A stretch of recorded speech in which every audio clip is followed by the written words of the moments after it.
हाँ जी, सभी का हार्दिक अभिनंदन, मोस्ट वेलकम आपके अपने YouTube channel RS online classes पर। तो हमने पीछे की क्लासों के अंदर पढ़ा था आर्ट एंड कल्चर, हमारा जो टॉपिक चल रहा था। पीछे की क्लासों में हमने रामदेव जी के बारे में पढ़ा और आज हमारी जो क्लास रहेगी उस क्लास के अंदर हम इंपॉर्टेंट लोक देवता जो पंच तीरों में शामिल किए जाते हैं। रामदेव जी के बारे में हमने पढ़ लिया था कि रामदेव जी के पिताजी यजमाल जी थे, माता मैनादेवी थी, बहन उनकी सुगना और लाछा दो थी, जो धर्म बहन थी वो उनके डालीबाई थी, गुरु उनके बालीनाथ थी। ये चीज हमने पढ़ी थी, है ना। और इनके रामदेव जी के समकालीन देवता माने जाते हैं आपके कौन, ये हमने अच्छे तरीके से पढ़ा था। रामदेव जी के समकालीन देवता दलीनाथ जी को माना जाता है। ये बात हमने पढ़ ली थी अच्छे तरीके से। और आज की क्लास में हम जो बात करने वाले हैं, जो हम आज की क्लास के अंदर लोक देवता पढ़ेंगे वो हमारे लोक देवता आते हैं जी, ये हम बड़े आराम से पढ़ने वाले हैं, एक एक बात पढ़ेंगे। आज के जो लोक देवता हमारे रहने वाले हैं वो है जी आपके गोगा जी। गोगा जी को बड़े आराम से पढ़ेंगे, एक एक बात को पढ़ेंगे और आसान तरीके से पढ़ने की कोशिश करेंगे हम, ठीक है।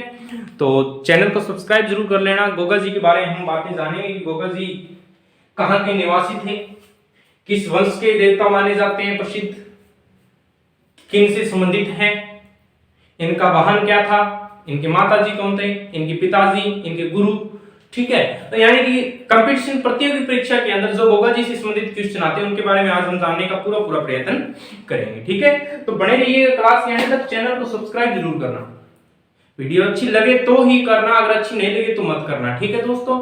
अगर वीडियो आपको अच्छा लगे तो उसको शेयर भी करना, चैनल को सब्सक्राइब भी करना, ठीक है। अगर नहीं लगता है तो मत कीजिए। मैं ये नहीं कह रहा कि आप चैनल को सब्सक्राइब करो, लाइक शेयर करो। अगर आपको वीडियो अच्छा लग रहा है, अगर आपको अच्छा लगेगा तो भी दूसरों को अच्छा लगेगा, अगर आपको ही अच्छा नहीं लगा है तो किसी और को अच्छा नहीं लगने वाला, ठीक है। अगर आपको अच्छा लगा तो दिल और ठीक है दिल से उसको शेयर कीजिएगा, अगर अच्छा नहीं लगा है तो मत कीजिएगा, ठीक है दोस्तों।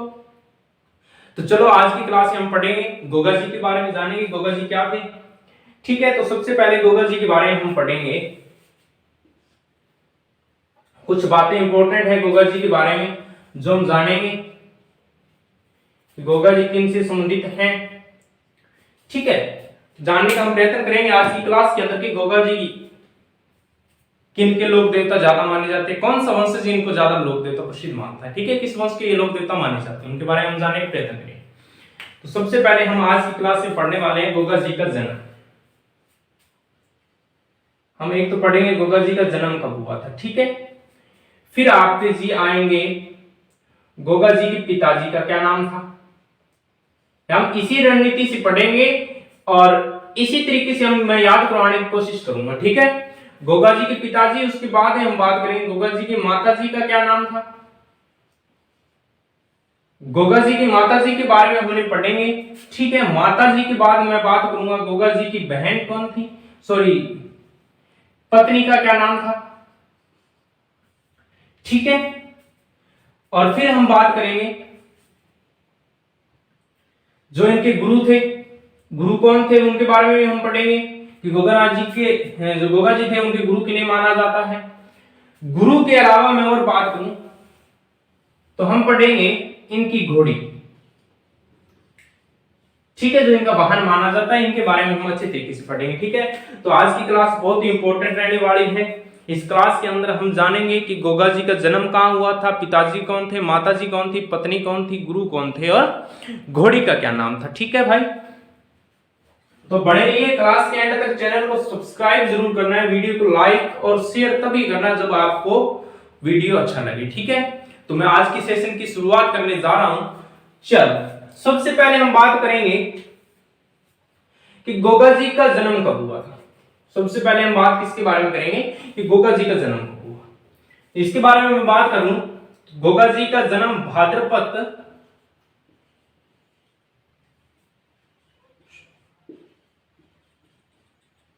शुक्ला नवमी को माना जाता है। गोगा जी का जन्म कब माना जाता है तो हम लिख सकते हैं भाद्रपद शुक्ला नवमी को गोगा जी का जन्म माना जाता है।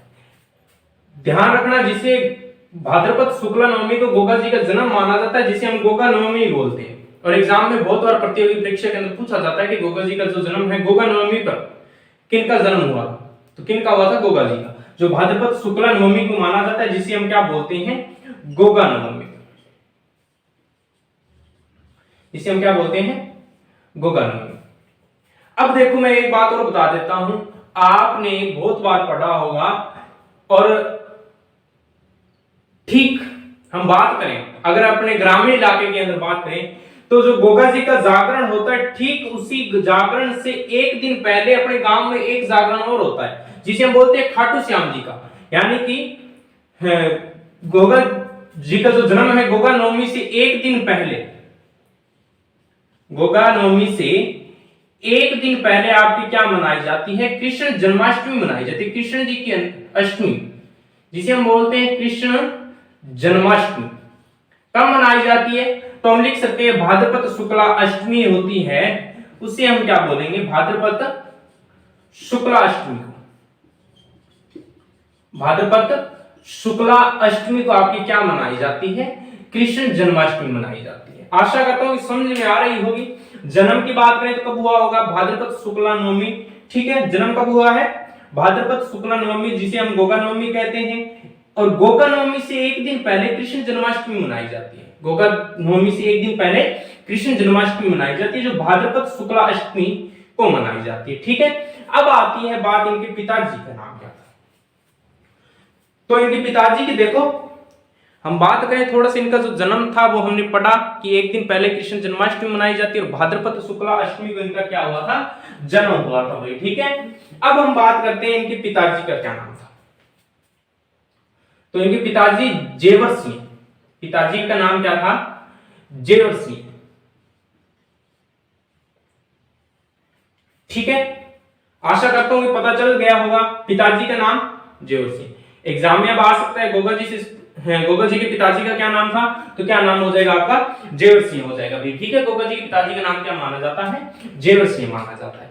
अब देखो आपसे क्या पूछेगा, पिताजी हमने पढ़ा कि जेवर सिंह है, माता जी का भी पूछ लेता है कई बार, तो माता जी का भी हमें पता होना बहुत जरूरी है। माता बाछल, माता जी का क्या नाम था, माता जी का जो नाम आता है वो आता है बाछल, ठीक है। पिताजी जेवर सिंह, माता थे बाछल जिनका नाम आता है। अब पत्नी पूछ लेता है, ये थोड़ी सी बात ध्यान रखनी है, ठीक है। माता कौन माने जाते हैं, माता जी इनकी मानी जाती है, माता बाछल थी। पत्नी का थोड़ा सा ध्यान रखना, पत्नी इनकी मानी जाती है केमल देवी। पत्नी, गोगा जी की पत्नी का क्या नाम था, तो गोगा जी की पत्नी का जो नाम आता है वो आता है केमल देवी, ठीक है। केमल देवी के अलावा एक पत्नी और आती है, वो भी थोड़ी सी अपने को समझनी है, बात को याद रखना। बाकी ज्यादातर एग्जाम की दृष्टि से एक ही पूछी जाती है, पत्नी केमल दे दी जाती है, ठीक है। पर इनकी एक पत्नी और आती है, उनका नाम मैं और लिख देता हूं। एक पत्नी और थी जो दूसरी पत्नी मानी जाती है, जिसका नाम था सरियल। दूसरी पत्नी है जिनका नाम क्या माना जाता है, सरियल। तो एक बार फिर हम पढ़ेंगे गुरु। पिताजी जेवर सिंह, माता पढ़ा बाछल, माता जी का नाम बाछल था, पत्नी इनकी केमल देवी थी, और दूसरी पत्नी इनकी कौन सी मानी जाती है, सरियल को माना जाता है। अब हम पढ़ेंगे गुरु इनके कौन थे। तो इनके गुरु थे, उनका नाम गुरु गोरखनाथ था। गुरु क्या थे भाई, गोरखनाथ, ठीक है, याद हो गया होगा। गुरु इनके माने जाते हैं गोरखनाथ। अब बहुत बार एग्जाम में पूछा जाता है कि गोगा जी की जो घोड़ी थी उसका क्या नाम था, ये बहुत बार एग्जाम में पूछा जाता है। गोगा जी की जो घोड़ी थी उसका नाम था नीली घोड़ी। गोगा जी की घोड़ी को कौन सी घोड़ी कहते थे, नीली घोड़ी कहा जाता था। गोगा जी की घोड़ी का क्या नाम था, नीली घोड़ी था, जिसे गोगा बप्पा भी कहते हैं। इसका दूसरा नाम क्या है, गोगा जी की घोड़ी का दूसरा नाम क्या था, गोगा बप्पा, ठीक है। गोगा बप्पा भी कहा जाता है, जो क्या थी, मैं बात करूं, गोगा जी की घोड़ी का नाम नीली घोड़ी, जिसे गोगा बप्पा कहा जाता था। आशा करता हूं ये चीज आपको समझ में आई होगी। एक बार फिर थोड़ी सी देख लीजिए। हम बात करते हैं गोगा जी के जन्म की, तो भाद्रपद शुक्ला नवमी को हुआ था, जिसे हम गोगा नवमी कहा जाता है। एक दिन पहले कृष्ण जन्माष्टमी मनाई जाती है। गोगा जी का जन्म हुआ था गोगा नवमी को, यानी भाद्रपद शुक्ला नवमी को जैसे इनका जन्म होता है उससे पहले एक दिन अष्टमी मनाई जाती है, कौन सी, कृष्ण जन्माष्टमी, जिस दिन कृष्ण जी का जन्म हुआ था, ठीक है। पिताजी जेवर सिंह माने जाते हैं, माता इनकी बाछल थी, ठीक। पत्नी इनकी कौन थी, कैमल दे सैयद। गुरु माने जाते हैं गोरखनाथ और घोड़ी मानी जाती है इनकी नीली घोड़ी, जिसे हम क्या बोलते हैं, गोगा बप्पा भी बोलते हैं। ठीक है, अब एक बात अपने को थोड़ी सी और पढ़नी है इसके अंदर, वो बात ये आती है जी, एग्जाम में बहुत बार पूछी जाती है, जन्म स्थान। ये बात हमें थोड़ी सी ध्यान में रखनी है। गोगा जी से संबंधित जो जन्म स्थान है वो हमें पढ़ना है। इनका जो जन्म स्थान आता है वो आता है जी ददरेवा चूरू। जन्म स्थान कहां आता है, ददरेवा चूरू। ठीक है, तो ये थोड़ा सा स्क्रीनशॉट ले लीजिए इसका। आशा करता हूं कि समझ में आई होगी पूरी पूरी बात। ठीक है, तो इसका जल्दी से थोड़ा सा स्क्रीनशॉट ले लीजिए, फिर हम इसको आगे और पढ़ते हैं। सारी बातें जानेंगे, गोगा जी के जितने भी उपनाम हैं वो भी हम आज की क्लास में पढ़ेंगे। ठीक है, तो आशा करता हूं इसका स्क्रीनशॉट ले लिया होगा।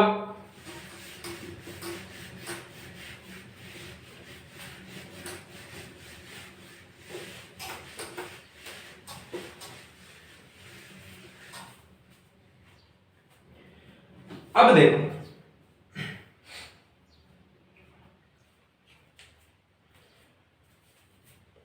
अब जो मान्यता मत ये बोलते हैं, यानी कि किताबों के अनुसार और जो ग्रंथ है वो मत ये बताते हैं कि माता बाछड़ थी, उनके पहले कोई संतान नहीं थी। माता बाछड़ के कोई संतान नहीं थी।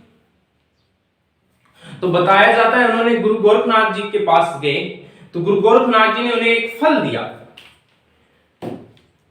गुरु गोरखनाथ जी ने उन्हें एक फल दिया और उस फल का नाम था गूगल।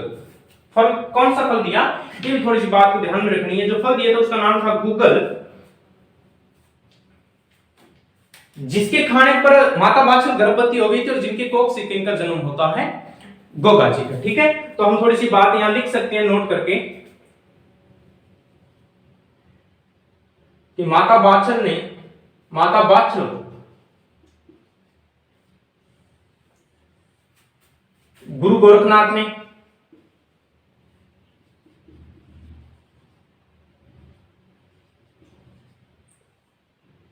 माता बाछड़ को गुरु गोरखनाथ ने एक फल दिया। क्या दिया, एक फल, और इस फल का नाम था जी गूगल। इस फल का क्या नाम था, गूगल। अब बताया जाता है कि ये गूगल जब इन्होंने खाया था तो माता बाछड़ के गर्भवती होने की संभावना हुई और इनसे जो कोख से जन्म लेता है वो कौन लेते हैं, गोगा जी का जन्म होता है। ठीक है ना भाई, तो समझ में आई होगी बात। बहुत बार एग्जाम में पूछा जाता है गूगल फल किन लोक देवता से संबंधित है, तो गोगा जी से संबंधित माना जाता है। ठीक है, तो माता बाछड़ ने गुरु गोरखनाथ जी से जो फल प्राप्त किया था उस फल का नाम था गूगल फल। खाने से बताया जाता है गोगा जी का जन्म हुआ। ठीक है, अब देखो, इन्हीं माता बाछड़ की एक बहन और थी।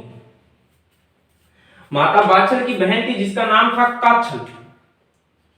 माता बाछड़ की बहन थी जिसका नाम क्या था, काछल। ठीक है, अब देखो मत क्या कहता है कि जो ये गूगल फल था ना, गुरु गोरखनाथ जी ने तो दिया था किसको, माता बाछड़ को। माता बाछड़ ने खाया तो गोगा जी का जन्म हो गया। अब जैसे ही गोगा जी का जन्म हुआ तो ये दोनों बहनें थी, माता बाछड़ और काछल, ये दोनों क्या थी, आपस में बहनें थी। अब जब माता बाछड़ ने खा लिए तो काछल को ये नहीं पता था कि ये फल खाने से गर्भवती हो जाएगी। तो खुदा ने खास तक काछल ने वो फल खा लिया, जिस फल जो फल दिया था, गूगल नाम का फल था, गुरु गोरखनाथ जी ने माता बाछड़ को दिया, वो फल खा लिया किसने, काछल। और काछल भी गर्भवती हो गई। ठीक है, काछल भी गर्भवती हुई तो काछल की कोख से 2 बच्चों का जन्म हुआ। काछल की कोख से 2 बच्चों का जन्म हुआ, जिन्हें हम पढ़ते आ रहे हैं। एक का नाम हुआ जी अर्जुन और एक का नाम हुआ जी सर्जन। एक का नाम क्या हुआ, सर्जन। तो ये बातें थोड़ी सी समझना इस बात को। ठीक है, एक बार मैं समझा रहा हूं, लिखवा दूंगा सारी बातें। माता बाछड़ के गुरु गोरखनाथ जी ने गूगल फल दिया, गूगल फल खाने से गोगा जी का जन्म हुआ और वही गूगल फल किसने खाया, काछल ने खाया, जो माता बाछड़ की बहन थी। काछल ने खाने के बाद में 2 पुत्रों की प्राप्ति होती है। एक का नाम था अर्जुन और एक का नाम था सर्जन। एक का नाम था अर्जुन और एक का नाम था सर्जन। ठीक है, अब इन दोनों का विवादित हो जाता है, तो ये जाकर मिल जाते हैं महमूद गजनबी के साथ। उसके बाद में जो युद्ध होता है वो हम आगे बात पढ़ाऊंगा मैं। ठीक है, किस तरीके से ये चले जाते हैं, किनका ऐसे युद्ध होता है वो चीज हम पढ़ेंगे। तो ये बात आपको समझ में आई होगी। तो यहाँ इसको किस तरीके से लिखना है वो देखो, थोड़ी सी मैं लिखा देता हूं ताकि कल को पढ़ने में कोई दिक्कत ना आए।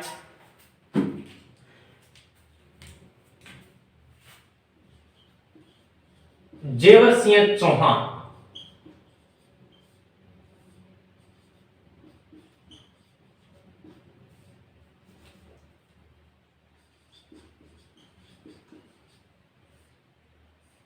जेवर सिंह चौहान की 2 पत्नियां थी। जेवर सिंह चौहान की कितनी पत्नियां थी? 2 पत्नियां। ये हम लिख सकते हैं ऐसे करके, जेवर सिंह चौहान के 2 पत्नी। कितनी पत्नियां थी जी? 2 पत्नियां थी। एक का नाम तो था बाछल और एक का नाम था जी काछल। एक का नाम बाछल और एक का नाम क्या था? काछल। और ये दोनों आपस में क्या थी? बाछल और काछल ये दोनों आपस में थी बहनें, सगी बहन मानी जाती। ठीक है, जेवर सिंह चौहान के 2 पत्नियां, एक का नाम बाछल और एक का नाम था काछल। ठीक है, और दोनों ये बाछल और काछल दोनों क्या थी? बहन थी। अब इन्हें फल दिया किसने? गुरु गोरखनाथ ने।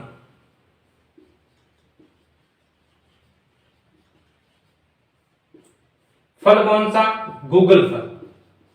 इस गूगल फल को खाने से पुत्र हुआ। माता बाछल के तो जो पुत्र प्राप्ति हुई उस पुत्र का नाम रखा गया गोगा जी। उस पुत्र का नाम क्या रखा गया?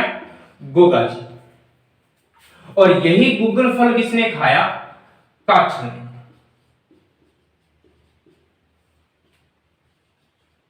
यही गूगल फल किसने खाया? काछल ने खाया। काछल के गूगल फल खाने से 2 पुत्रों की प्राप्ति होती है। एक का नाम तो रखा जाता है जी अर्जुन और एक का नाम रखा जाता है जी सर्जन। एक तो अर्जुन और एक सर्जन, ये 2 पुत्रों की इनको क्या होती है? प्राप्ति होती है। ठीक है, अब देखो ये बात लिख ली, यहां तक थोड़ी सी नोट कर लो, फिर इसे मैं आगे समझाता हूं। जल्दी से इसका थोड़ा स्क्रीनशॉट ले लीजिए, फिर इसको आगे बताता हूं। बहुत ही शानदार गोगा जी से संबंधित एक कहानी आती है, बहुत ही फेमस बताई जाती है, वो हम पढ़ेंगे। देखो अब देखो क्या बताया जाता है। एक मत ये बोलती है, जो देखो किताबों के अनुसार मैं बता रहा हूं, जो किताबें बोलती है वही मैं बता रहा हूं। ठीक है, किताबों में ये बताया जाता है कि गोगा जी की पत्नी थी जिसका नाम था किमवती। ये हम पढ़ते आ रहे कि गोगा जी की पत्नी जिसका नाम था केमवती। ठीक है, बताया जाता है कि इस केमल देव को सर्प ने काट दिया था।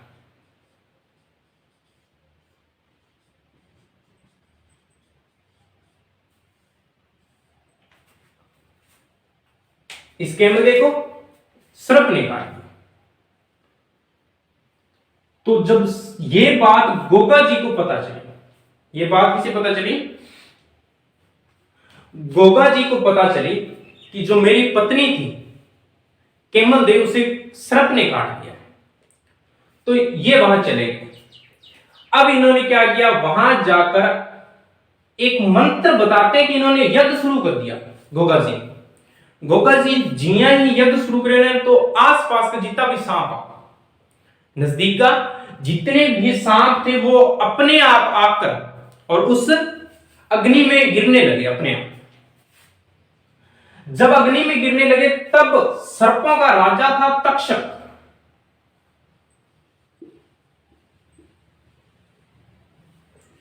जब सर्पों का राजा था तक्षक, सॉरी,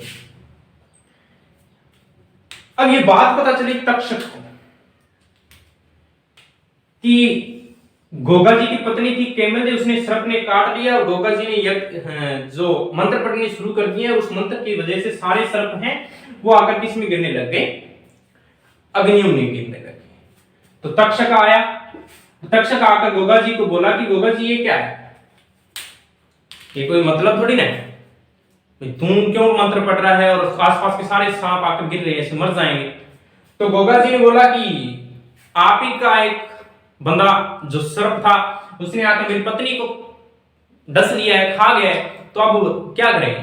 तो तक्षक बोला कि ये तो होना था एक दिन, चाहे अब जाओ चाहे बाद में जाओ, ये तो जाना संसार तो छोड़ना पड़ेगा। तो गोगा जी ने बोला कि कोई दिक्कत नहीं है फिर, तो यही तो इनको संसार छोड़ना ही है, तो चलने दो, एक रुक जा, थोड़ी सी समय और रुक, बाद तेरा वाली उम्र लगने वाला है। तब वो तक्षक को बोले कि गलती हो चुकी है, और तक्षक ने केमलदेव को पुनर्जीवित कर दिया। तक्षक ने केमलदेव को पुनर्जीवित किया। जब पुनर्जीवित किया ना, तक्षक को सर्पों का राजा कहा जाता है।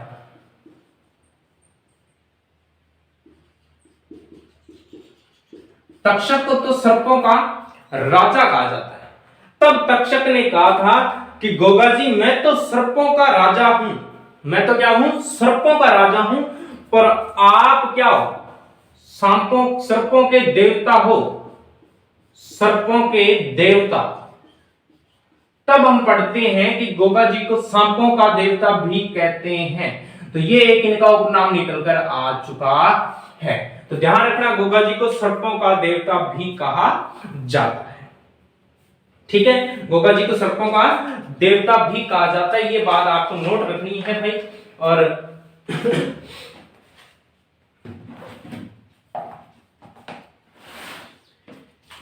अब देखो आगे क्या होता है, बहुत ही शानदार, ये नोट कर लिया, इसको स्क्रीनशॉट ले लीजिए। गोगा जी का उपनाम लिख लेना, गोगा जी को सर्पों का देवता भी कहा जाता है। और पूछ लिया जाए गोगा जी को सर्पों की देवता जो उपाधि दी थी वो दी किसने थी, गोगा जी को सर्पों की देवता की उपाधि किसने दी थी, तो आप लिख सकते हो कि सर गोगा जी को सर्पों के देवता की जो उपाधि दी थी वो राजा तक्षक ने दी थी, जो सर्पों का राजा माना जाता है। ठीक है,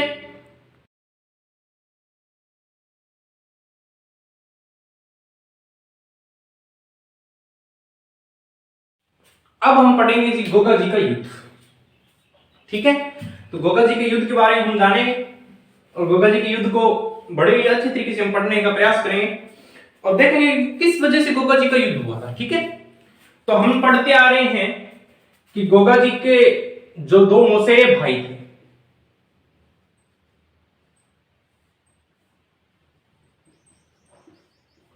इन्हें एक साइड में लिख देते हैं, यहां लिख देता हूं, मैं थोड़ा सा वैसे बताने के लिए लिख रहा हूं। एक का नाम था जी अर्जुन, और एक का नाम था सर्जन। ठीक है, अब शुरुआत जो गोगा जी के युद्ध की शुरुआत होती है वो यहीं से हो जाती है। गोगा जी के युद्ध की जो शुरुआत होती है वो यहीं से हो जाती है। ये दोनों क्या थे, गोगा जी के मौसेरे भाई थे। ये दोनों गोगा जी के क्या थे, मौसेरे भाई। अब गोगा जी और अर्जुन व सर्जन के बीच क्या हो जाता है, एक छोटा सा विवाद हो जाता है। गोगा जी और जो उनके मौसेरे भाई थे दो, अर्जुन और सर्जन, उनके बीच में क्या हो जाता है, एक विवाद हो जाता है। जैसे ही ये विवाद होता है तो ये दोनों कहां चले जाते हैं, जाकर महमूद गजनबी से मिल जाते हैं।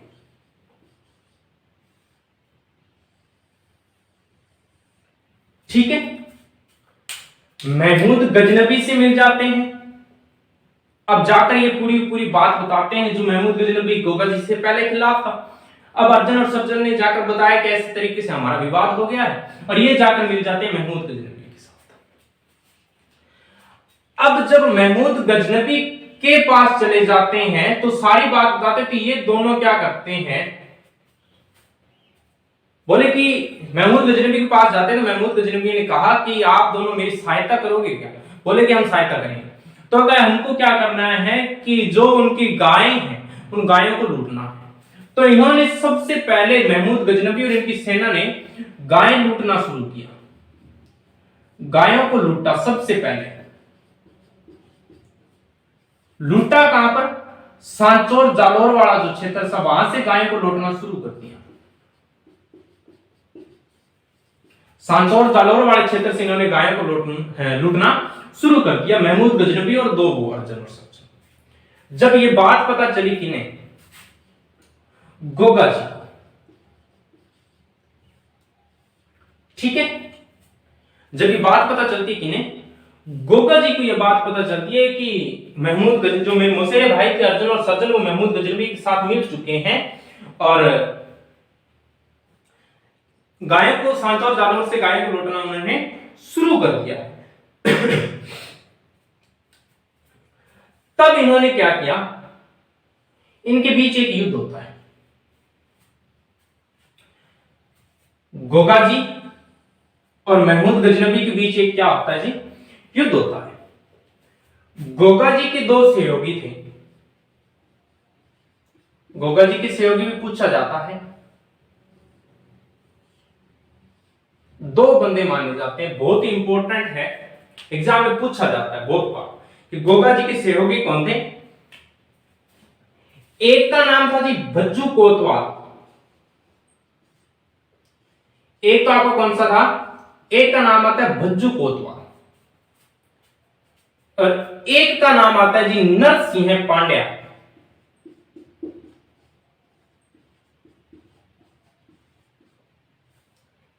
भज्जू कोतवाल और नरसिंह पांडे ये दोनों क्या थे,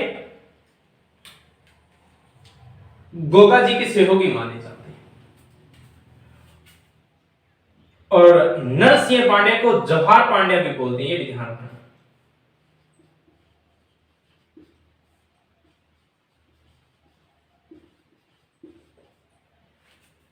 और इधर महमूद गजनबी के भी सहयोगी पूछ लेता है, इनके दो सहयोगी इनके भी थे, महमूद गजनबी के भी दो सहयोगी थे जिनको हम पढ़ रहे हैं, एक का नाम तो अर्जन और एक का नाम सर्जन। ये दोनों भी इनके सहयोगी माने जाते हैं, एक का नाम अर्जन और एक का नाम क्या माना जाता है, सर्जन माना जाता है। ठीक है, ये भी किनके सहयोगी माने जाते हैं, आपके महमूद गजनबी। अब इन दोनों के बीच में क्या हो जाता है, एक भयंकर युद्ध हो जाता है जिसे नाम दिया जाता है गोगा जी का युद्ध। बाकी पूछा नहीं जाता गोगा जी का युद्ध है, बात बताता हूं कि गोगा जी का इस वजह से युद्ध हुआ था। ठीक है, जब ये बात पता चली गोगा जी को तो इनके बीच में क्या हो जाता है, युद्ध हो जाता है। और एग्जाम में पूछ लिया जाता है, बहुत बार एग्जाम में पूछा जाता है कि गोगा जी का युद्ध किन किन के मध्य लड़ा गया या गोगा जी का युद्ध किन के साथ हुआ था, तो महमूद गजनबी के साथ। ठीक है, जब गोगा जी के साथ या गोगा जी का महमूद गजनबी के साथ युद्ध होता है तो इस युद्ध के अंदर गोगा जी क्या करते हैं, एक तो गायों की रक्षा करते हैं, गोगा जी द्वारा गायों की क्या की गई, रक्षा की गई।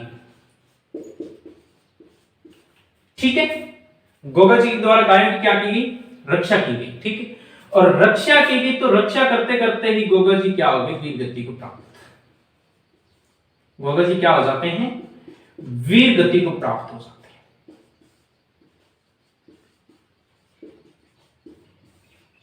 ये लो भाई, ये आपका था गोगा जी का युद्ध। गोगा जी का युद्ध दो बंदों के बीच हुआ, गोगा जी प्लस महमूद गजनबी के बीच।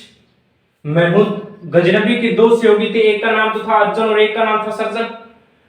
और महमूद गजनबी ने सर्वप्रथम गायों को लूटना शुरू कर दिया, गायों का अपहरण शुरू किया सांचौर जागौर से। इधर गोगा जी के सहयोगी दो थे, एक तो भज्जू कोतवाल, दूसरा नरसिंह पांड्या जिसे जवाहर पांड्या भी कहते थे। और गोगा जी द्वारा इस युद्ध के अंदर गायों की रक्षा की गई और गोगा जी क्या हो गए, वीरगति को प्राप्त हो गए। ठीक है, तो उतार लो जल्दी से। बहुत बार पूछा जाता है निम्न में से किस लोक देवता का युद्ध उनके मौसेरे भाई के कारण हुआ, तो उनका गोगा जी हो जाएगा। ठीक है, अब हम इसको आगे पढ़ते हैं। जब युद्ध हुआ ना तब आगे बात और बढ़ गई।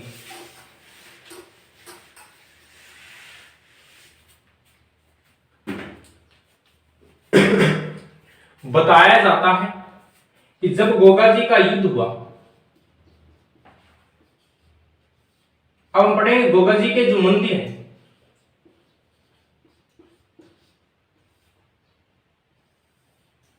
इनको पढ़ेंगे। ठीक है, गोगा जी के मंदिर पढ़ेंगे आराम से, अच्छी तरीके से याद रखें। अब देखो बताया क्या जाता है, जब गोगा जी युद्ध कर रहे थे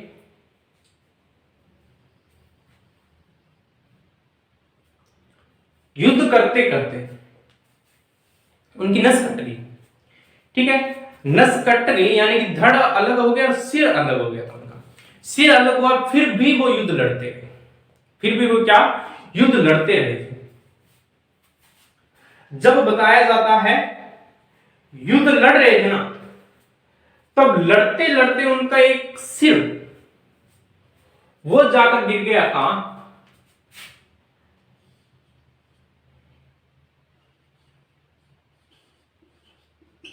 जहां उनका शीर्ष गिरा ना, लड़ते लड़ते जहां उनका शीर्ष गिरा उसे नाम दिया गया शीर्ष मेढ़ी, और जो पड़ती है जी ददरेवा चूरू के अंदर, ददरेवा चूरू में,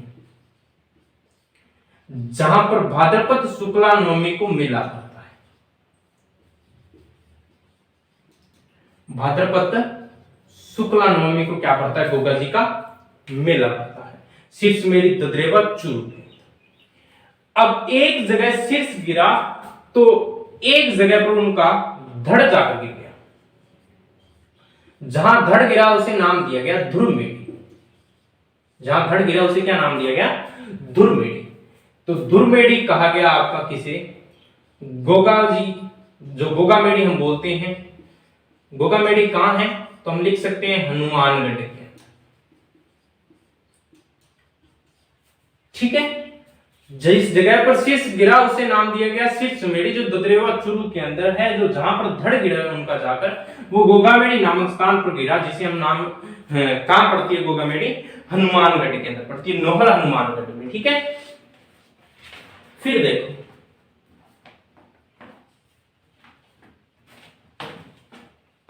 अब गोगा जी से संबंधित कई बातें और भी आती हैं। एक तो ध्रुव मेढ़ी हो गई, गोगा जी प्रमुख मंदिरों की बात करूं, एक तो शीर्ष मेढ़ी है, एक मंदिर आपका तो कहां है, ददरेवा चूरू के अंदर, एक मंदिर तो कहां है, ददरेवा चूरू में है, और एक आपका मंदिर कहां है जी, गोगा मेढ़ी हनुमानगढ़ के अंदर। अब पूछा जाता है शीर्ष मेढ़ी बहुत बार पूछी जाती है किस जिले के अंदर है, तो शीर्ष मेढ़ी आपकी हो जाएगी चूरू के अंदर, और गोगा मेढ़ी पूछ ली जाए तो हनुमानगढ़, ध्रुव मेढ़ी गोगा मेढ़ी को ही कहा जाता है, ठीक है, जो नोहर हनुमानगढ़ में पड़ती है। अब एग्जाम में एक बार और पूछ लिया गया लघु मेढ़ी कहां है, यह पूछा गया भाई लघु मेढ़ी, ठीक है। तो हम यहां लिख सकते हैं लघु मेढ़ी सांचौर जालोर में,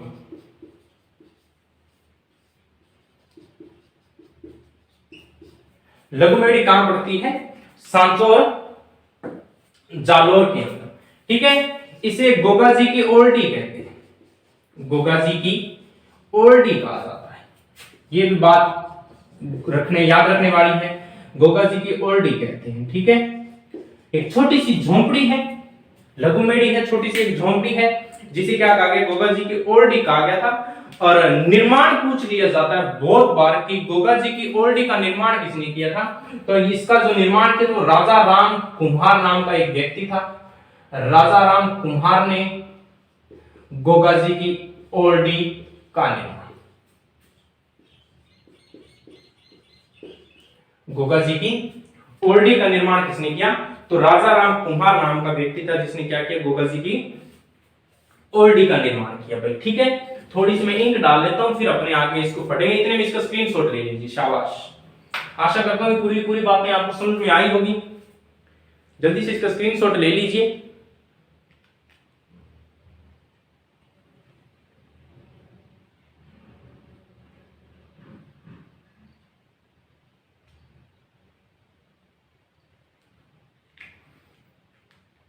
लघु मेढ़ी सांचौर जालोर के अंदर, जिसे गोगा जी की क्या कहते हैं, ओल्डी कहा जाती है, और जिसका निर्माण राजा राम कुम्हार नाम का व्यक्ति था जिसने करवाया था भाई, ठीक है।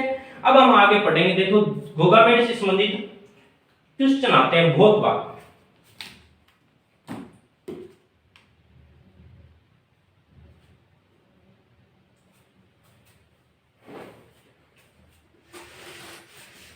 अब थोड़ी सी जो इनकी हम पढ़ रहे हैं ध्रुव मेढ़ी,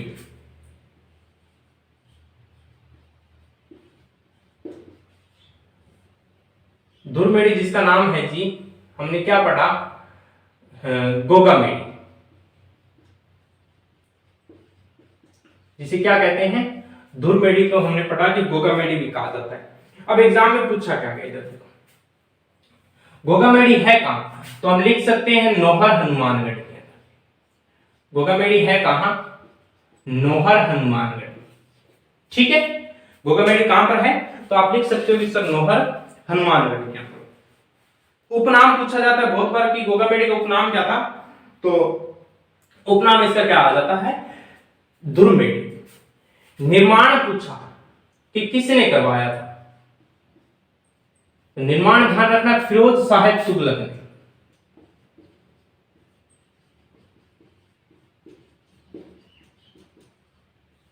निर्माण किसने करवाया? फिरोज शाह तुगलक ने, और है कहां पर? नौहर हनुमानगढ़ के अंदर है। ठीक है, अब इसको बनाया किस तरीके से, ये भी बहुत बार पूछा जाता है। जब फिरोज शाह तुगलक ने बनाया तो इसका निर्माण किया था मकबरे नुमा।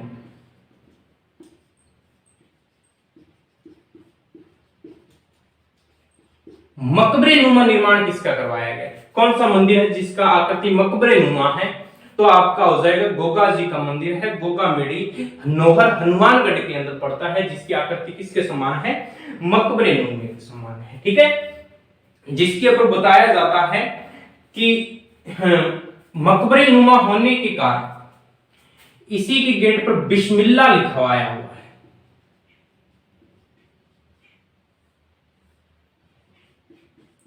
मकबरे नुमा होने के कारण इस पर क्या लिखवाया गया है? बिस्मिल्लाह लिखवाया गया। ये भी थोड़ी सी बात समझने वाली है। फिरोज शाह तुगलक ने इसका निर्माण करवाया, आकृति इसके मकबरे नुमा इसका निर्माण करवाया गया, तो इसी के ऊपर एक लिखवाया गया है जो इसका नाम क्या है? बिस्मिल्लाह। बहुत बार पूछा जाता है बिस्मिल्लाह किस मंदिर में लिखवाया गया या किस देवता के मंदिर में लिखवाया गया? तो गोगा जी का जो मंदिर है, गोगा मेड़ी, जिसको हम दुर्मेड़ी बोलते हैं, नौहर हनुमानगढ़ में पड़ती है, उसके ऊपर लिखवाया गया है गेट पर, जिसका नाम क्या है? बिस्मिल्लाह। ठीक है, अब देखो बाद में और मैं बताता हूं, बहुत बार पूछी जाती है, इसका वर्तमान स्वरूप किसने तैयार किया? निर्माण तो फिरोज शाह तुगलक ने बनाया था। ठीक है, करवाया था ना, निर्माण तो फिरोज शाह तुगलक ने करवाया, पर इसका पूछा जाता है कि वर्तमान स्वरूप किसके द्वारा? तो बहुत बार एग्जाम में आ भी जाता है, तो याद रखना महाराजा गंगा सिंह द्वारा। महाराजा गंगा सिंह द्वारा इसका क्या किया गया? वर्तमान स्वरूप तैयार किया गया भाई। ठीक है, महाराजा गंगा सिंह द्वारा इसका क्या किया गया है? वर्तमान में जो स्वरूप तैयार किया गया वो महाराजा गंगा सिंह द्वारा, और निर्माण किसने करवाया था? फिरोज शाह तुगलक ने। ठीक है, अब देखो, अब बहुत बार एग्जाम में पूछा जाता है कि सबसे लंबी अवधि का मेला कहां भरता है? सबसे लंबी अवधि का मेला, तो सबसे लंबी अवधि का मेला भरता है हनुमानगढ़ के अंदर। ठीक है, सबसे लंबी अवधि का,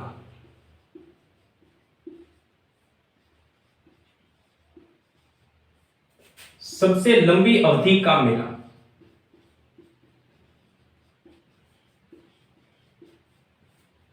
नौहर हनुमानगढ़ में पड़ता है। सबसे लंबी अवधि का मेला कब भरता है? सॉरी, कहां भरता है? तो नौहर हनुमानगढ़ में भरता है। सबसे लंबी अवधि का मेला माना जाता है। भरता कब है, ये भी थोड़ी सी बात को ध्यान में रखनी है। ठीक है, श्रावण पूर्णिमा से लेकर,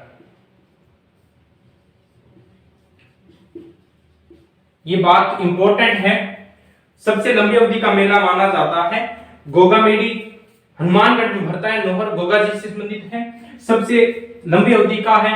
क्यों? क्योंकि ये सावन पूर्णिमा से लेकर भाद्र पूर्णिमा तक भरा जाता है। सावन पूर्णिमा से लेकर भाद्र पूर्णिमा, भाद्रपद की पूर्णिमा तक भरा जाता है, यानी लगभग 1 महीने तक ये मेला चलता है, इसलिए इसको सबसे, राजस्थान की सबसे लंबी अवधि का मेला कहा जाता है। ठीक है, तो याद रख पाओगे? देखो अब मैं बता देता हूं, थोड़ी सी बात और मैं बताऊं तो देखो, ये सबसे लंबी अवधि का मेला है ना, पर आय की दृष्टि से, आय की दृष्टि से अगर बात करें ना, सबसे बड़ा मेला कौन सा? तो तेजाजी पशु मेला है। आय की दृष्टि से सबसे बड़ा मेला कौन सा है? तेजाजी पशु मेला। ये बात आपको थोड़ी सी ध्यान रखनी है। तेजाजी पशु मेला आय की दृष्टि से सबसे बड़ा माना जाता है। ठीक है, और सबसे प्राचीन मेला भी पूछ ले, सबसे प्राचीन मेला भी पूछ ले कि राजस्थान में सबसे प्राचीन मेला कौन सा माना जाता है, तो तिलवाड़ा जो पशु मेला है वो सबसे प्राचीन माना जाता है। सबसे प्राचीन, यहां लिख रहा हूं, समझ लेना बात को, सबसे प्राचीन पशु मेला तिलवाड़ा पशु मेला। सबसे प्राचीन पशु मेला कौन सा होता है? तो आप लिख सकते हो कि सब तिलवाड़ा पशु मेला है जो सबसे प्राचीन माना जाता है। ठीक है, तेजाजी पशु मेला आय की दृष्टि से सबसे बड़ा माना जाता है। और सबसे लंबी अवधि वाला मेला पूछ रहे तो गोगा जी का जो पशु मेला भरा जाता है, गोगा मेड़ी पशु मेला बोलते हैं। ठीक है,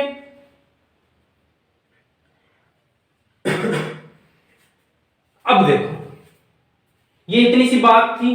धुरमेड़ी, नोहर, हनुमानगढ़, गोगामेड़ी पढ़ते हैं, इसके बारे में अब इन स्क्रीनशॉट ले लो, फिर इनकी जो मुख्य बातें वो बता देता हूं, ठीक है। फिर आपके जो गोगा जी हैं वो शायद मेरे हिसाब से पूरे हो जाएंगे। एग्जाम की दृष्टि से ज्यादा क्वेश्चन नहीं पूछे जाते हैं इसमें, ठीक है। तो थोड़ा स्क्रीनशॉट ले लीजिए, फिर हम आगे शुरू करते हैं।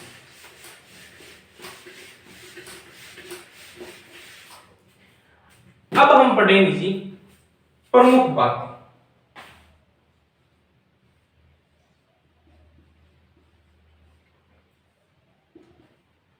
जब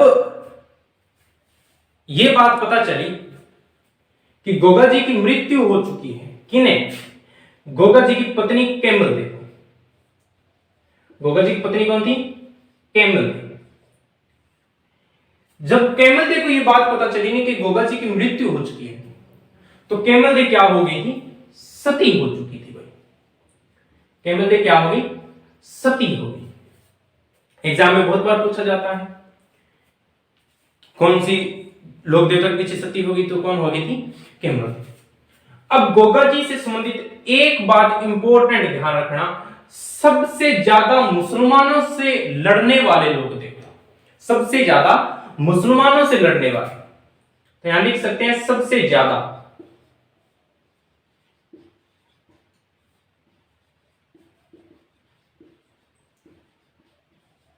मुसलमानों से लड़ने वाले लोक देवता।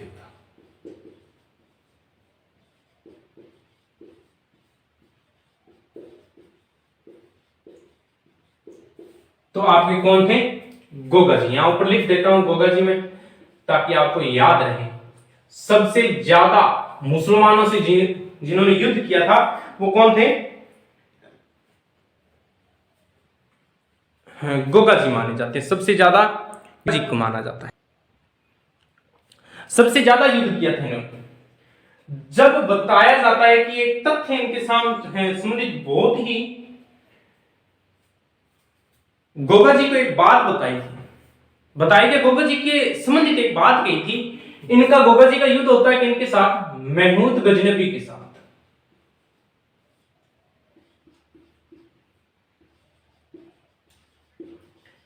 जब महमूद गजनबी के साथ इनका युद्ध होता है ना, तब ये मैंने बताया पीछे, अभी थोड़ी सी देर पीछे, कि इनका सिर अलग हो जाता है और जो धड़ होता है, शीर्ष अलग हो जाता है, धड़ अलग हो जाता है। अलग होने के बावजूद भी ये लड़ रहे थे, अलग होने के बावजूद भी लड़ रहे थे।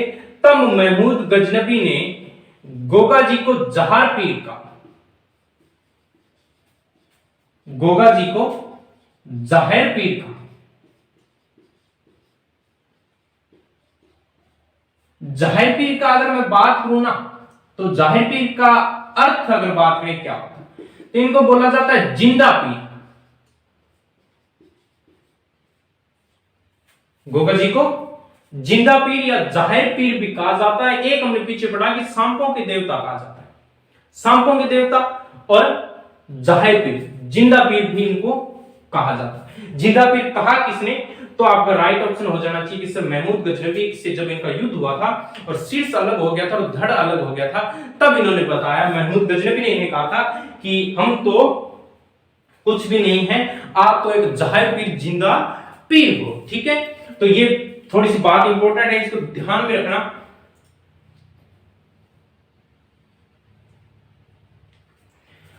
अब जब ये युद्ध हुआ था ना,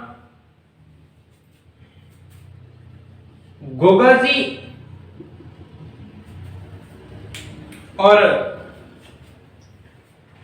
मुसलमानों के बीच जब युद्ध होता है, तो इस युद्ध की एक जानकारी मिलती है। युद्ध का वर्णन यहां लिखे हम, जानकारी। बहुत बार पूछा जाता है कि मुसलमानों के साथ गोगा जी का जो युद्ध हुआ, तो उसकी जानकारी कहां से मिलती है। तो एक लेखक आते हैं जिनका नाम आता है कवि मेहरजी बिट्ठू। कवि मेहरजी बिट्ठू नाम का एक व्यक्ति था, जिनकी एक रचना थी। कवि मेहरजी बिट्ठू की एक रचना आती है, गोगा जी का रसावला। गोगा जी का रसावला।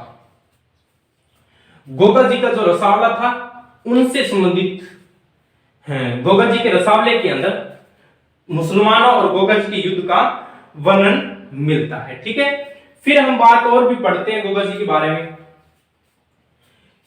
कि किसान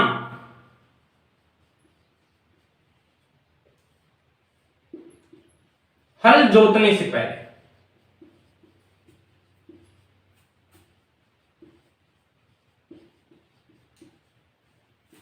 किसान हल जोतने से पहले हल व हाड़ी के लिए हाड़ी के गोगा राखड़ी बांधता है।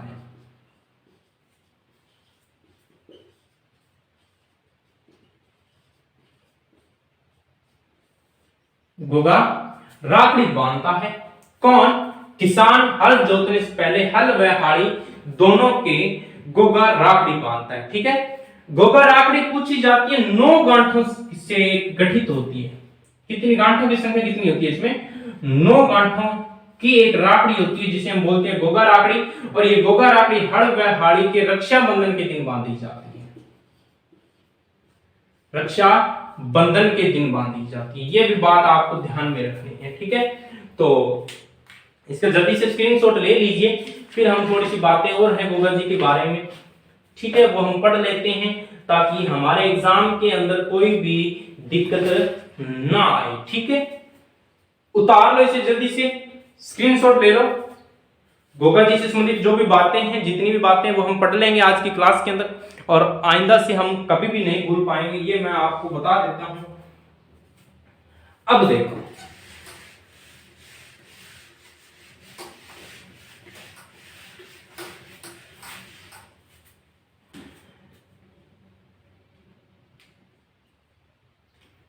अब एक इनसे संबंधित एक कहावत आती है जो हम पढ़ते आए हैं, गांव गांव खेजड़ी।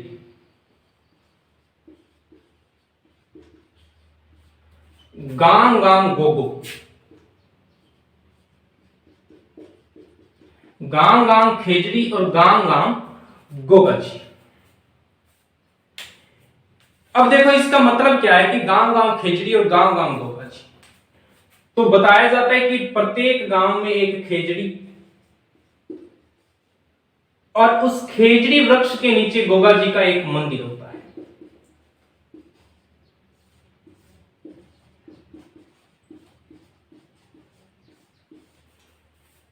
उस खेजड़ी के नीचे गोगा जी का मंदिर होता है। तब बताया जाता है गांव गांव खेजड़ी और गांव गांव गोगा जी।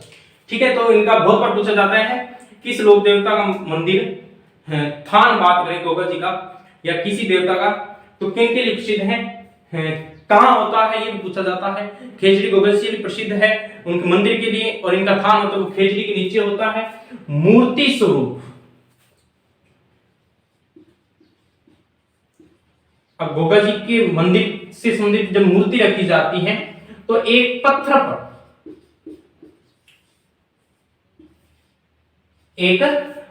पर ध्यान रखना थोड़ी सी बात को, एक तरफ तो भाला लिए अश्वारोही प्लस में सर्प की आकृति,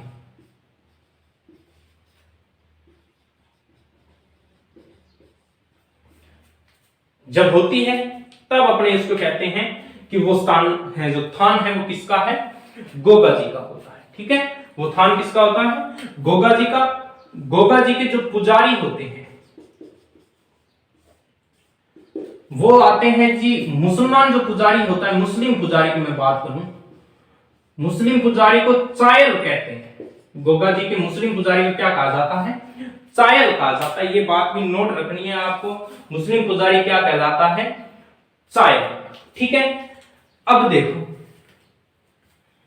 गोगा जी के भोपों द्वारा, यहां लिख लेते हैं, गोगा जी के भोपों द्वारा जो वाद्य यंत्र बजाया जाता है, जो वाद्य यंत्र बजाया जाता है उसे डेरू बोलते हैं। क्या बोला जाता है वाद्य यंत्र, डेरू। डमरू का ही बड़ा रूप होता है डेरू। ठीक है, डडुम डडुम गोगा मेड़ी वाला जो डेरू होता है वाद्य यंत्र भूपों द्वारा बजाया जाता है। और बताया जाता है कि जो काम खानी मुसलमान है, कायम खानी मुसलमान,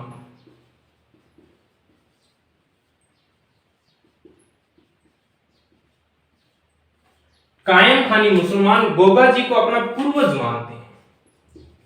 कायम खानी मुसलमान गोगा जी को अपना क्या मानते हैं?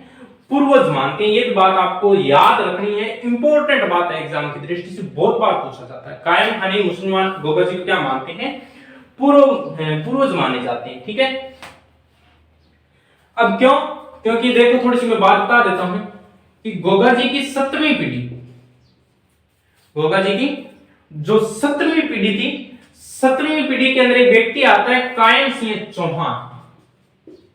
7वीं पीढ़ी से गोगा जी से संबंधित कौन था? कायम सिंह चौहान। ये कायम सिंह चौहान था, इसने क्या किया था?